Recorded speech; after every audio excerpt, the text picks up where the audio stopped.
कभी सोचा है कि कैसे एक छोटा सा झगड़ा, एक मामूली सी बहस एक बहुत बड़ी तबाही का कारण बन सकती है?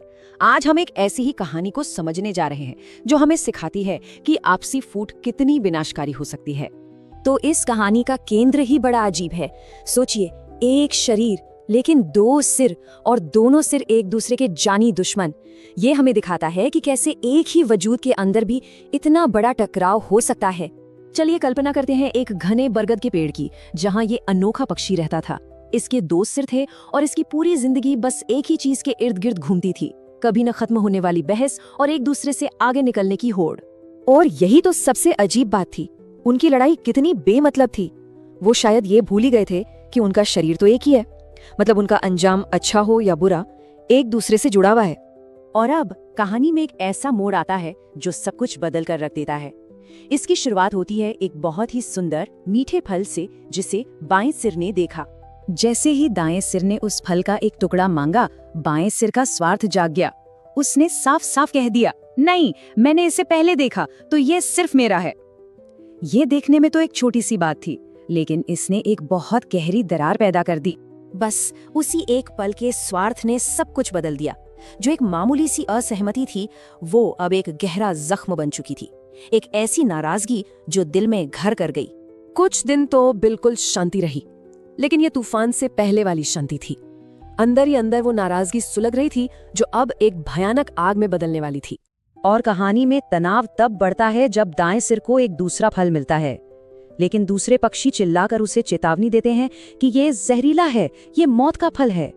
और यहाँ देखिए कैसे पासा पलटता है। अब वही बायां सिर जो पहले स्वार्थी बना हुआ था, वो अपनी जान की भीख मांग रहा था। वो गिड़गिड़ा रहा था, प्लीज इसे मत खाओ, हम दोनों ही मर जाएंगे। लेकिन दाएं सिर के मन में अब सिर्फ और सिर्फ बदला था। उसने ठंडे लहजे में वही शब्द दोहराए जो बाएं सिर ने कहे थे, मैंने इसे देखा है तो इसे खाने का हक भी मेरा है। ये बदला लेने का एक जानबूझकर किया गया क्रूर काम था। और फिर उसने किसी की नहीं सुनी, न दूसरे पक्षियों की चेतावनी, न अपने ही भाई की मिन्नतें। बदले की आग में अंधे होकर दाएं सिर ने वो जहरीला फल खा ही लिया, और अंजाम वही हुआ जिसका डर था। उनकी आपसी लड़ाई ने उन्हें ही खत्म कर दिया।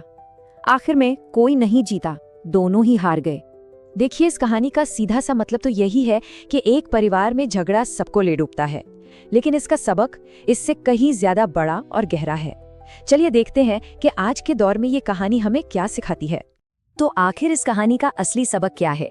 ये हमें ये दिखाती है कि कैसे अंदरूनी टकराव खुद की ही तबाही का कारण बनता है। कहीं ना कहीं हम सब के अंदर एक दो सिर वाला पक्षी मौजूद है। ये बर्बादी का पैटर्न बिल्कुल साफ है।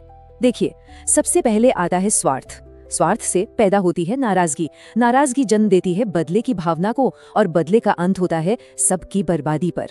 यह एक ऐसा चक्र है जिससे निकलना बहुत मुश्किल है। और ये मत सोचिए कि ये बस एक पुरानी कहानी है। ये पैटर्न हमें आज भी हर जगह दिखता है, चाहे वो कंपनियों के आपस में लड़ने वाले डिपार्टमेंट्स हो, या एक दूसरे का सहयोग न करने वाली राजनीतिक पार्टियां, या फिर बिना किसी मतलब के युद्धों में उलझे हुए देश।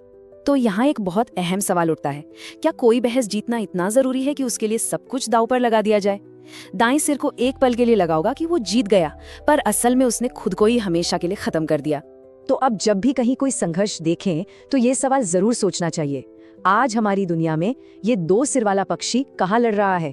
और सबसे जरूरी सवाल, इस बर्बादी के चक्र को आखिर तोड़ा कैसे जा सकता है?